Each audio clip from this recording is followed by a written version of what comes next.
Namun apa yang Rasul Paulus katakan tentang penderitaan yang dia alami? Dia berkata, itulah sebabnya ya aku menderita semuanya ini, ya tetapi aku tidak malu ya karena aku tahu. Iya, langsung saja firman Tuhan hari ini terambil dari 2 Timotius pasal yang pertama, ayat yang ke-12 dan ayat yang ke-13, Saudara. 2 Timotius 1 ayat 12 dan ayat 13.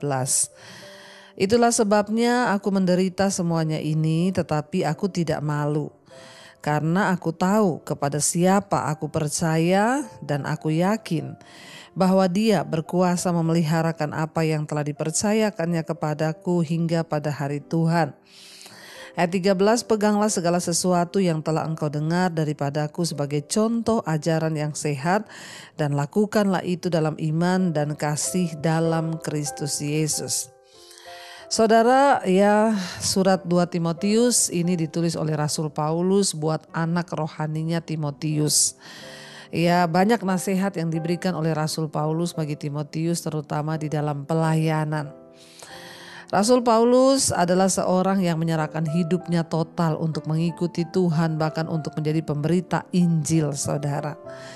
Dan dalam dia menjalankan tugasnya, dalam dia menjalani panggilannya mengikut Tuhan, tidak sedikit persoalan, penderitaan. Bahkan apa yang Rasul Paulus alami di dalam hidupnya itu tidak ada yang sebanding dengan apa yang kita alami hari ini. Kita semua punya penderitaan, kita semua punya masalah, tapi nggak ada yang seberat Rasul Paulus ya. Di dalam pelayanan yang memberitakan Injil, dia berkata, setiap hari aku berada di dalam bahaya maut. Ya, yaitu kematian. Ya, dia diancam, mau dibunuh, dikejar, dipenjara, disesah, dianiaya. Kalau kita bicara tentang penderitaan, saudara, jangan merasa seolah-olah kita ini yang sudah paling menderita di hidup ini. Rasul Paulus adalah contoh dan teladan ya. Di dalam hidup kita, bahkan saya sendiri sangat ya mengagumi Rasul Paulus, seorang yang dipakai oleh Tuhan. Iman saya banyak bertumbuh dengan membaca surat-surat yang ditulis oleh Rasul Paulus di Perjanjian Baru. Surat-surat yang sangat keras, begitu keras ya, ditulis oleh seseorang yang hidupnya dipersembahkan total bagi Kristus, bagi pelayanan, bagi pemberitaan Injil, dan yang dia dapatkan itu penderitaan demi penderitaan. Namun apa yang Rasul Paulus katakan tentang penderitaan yang dia alami? Dia berkata, itulah sebabnya ya aku menderita semuanya ini, ya tetapi aku tidak malu ya karena aku tahu kepada siapa aku percaya. Saudara, ketika kita mengalami penderitaan, persoalan dalam hidup kita, ya kita belajar hari ini Rasul Paulus berkata, jangan malu kalau kita ini menderita karena kebenaran. Tapi kalau kita menderita karena dosa ya harus malu, saudara. Menderita karena merebut suami orang, menderita karena mencuri lalu dipenjara, itu karena ya berbuat salah, memang harus malu dan bertobat. Namun kalau kita menderita karena kebenaran seperti Rasul Paulus ya, dia bilang aku tidak malu. Selama hidup kita berjalan di dalam rencana dan kehendak Tuhan, kita melakukan kebenaran dan firman Tuhan, ya memang pasti akan banyak penderitaan, tapi tidak usah malu, saudara. Ya, Rasul Paulus bilang aku menderita, ya namun aku tidak malu. Karena aku tahu kepada siapa aku percaya. Seringkali ketika mengikut Tuhan ada banyak persoalan penderitaan yang kita alami. Saya pun dulu begitu, ya seringkali saya berpikir Tuhan, orang-orang, keluarga saya sudah tahu bahwa saya itu ikut Tuhan. Tapi kenapa nasib saya seperti ini? Untuk hidup saja saya susah. Nanti apa orang bilang? Nanti apa keluarga saya bilang? Saya sudah ikut Yesus, tapi apa yang saya dapatkan? Saudara, sebagai orang percaya, ya kita tidak boleh bersikap seperti itu, saudara. Sebaliknya Rasul Paulus bilang, ya aku tidak malu. Jangan malu kalau engkau menderita karena kebenaran. Kenapa, saudara? Pastikan engkau tahu kepada siapa engkau percaya.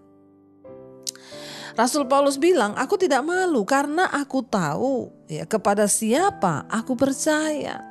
Hari ini yakinkah saudara siapa Tuhan yang saudara ikuti? Ya, siapa yang saudara sembah?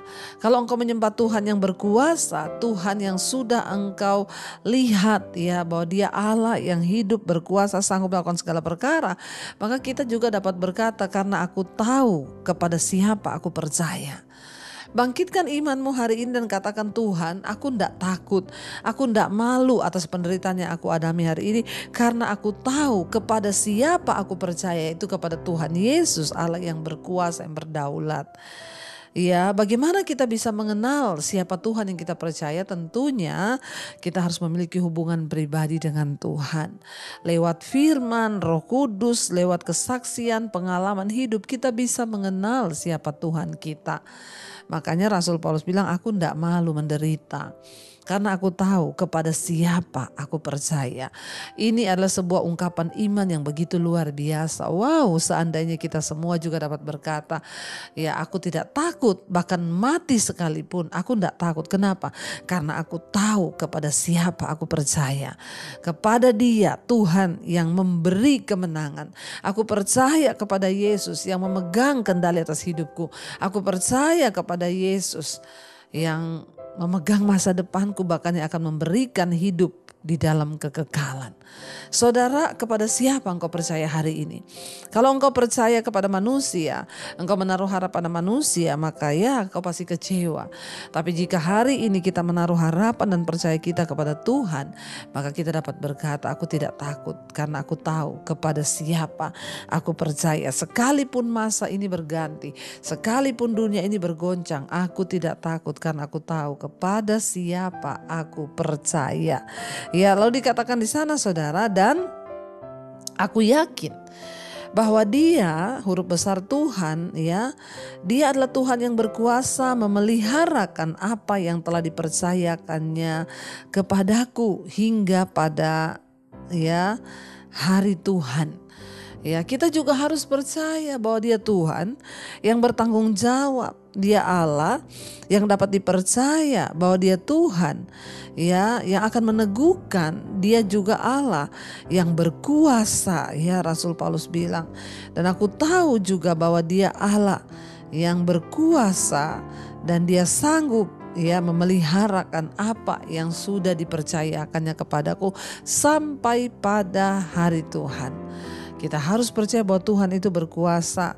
Bahkan sampai pada hari Dia datang kembali, Dia akan pelihara hidup kita. Karena itu ayat 13, peganglah ya segala sesuatu yang telah engkau dengar ya daripadaku sebagai contoh ya ajaran yang sehat, dan lakukanlah itu dalam iman dan kasih dalam Kristus Yesus. Karena itu saudara, apa yang sudah kita dengar dari pengajaran-pengajaran firman Tuhan, apa yang sudah kita dengar dari apa yang sudah kita dengar dalam khotbah-khotbah, apa yang sudah kita dengar dari apa yang Yesus katakan, dikatakan peganglah itu, hidupi itu saudara. Ya, terimalah ajaran yang sehat itu agar iman kita kuat dan agar kita ini juga dapat melakukan segala perkara bahkan sampai pada garis akhir nanti. Biar Tuhan dapati kita menjadi orang-orang yang menang, bahkan lebih daripada pemenang. Kenapa? Karena kita tahu kepada siapa kita percaya. Karena itu hari ini pastikan engkau tahu kepada siapa engkau percaya, supaya ya engkau juga boleh menaruh iman dan harapan kepada Tuhan, dan kita akan keluar sebagai pemenang sampai di garis akhir.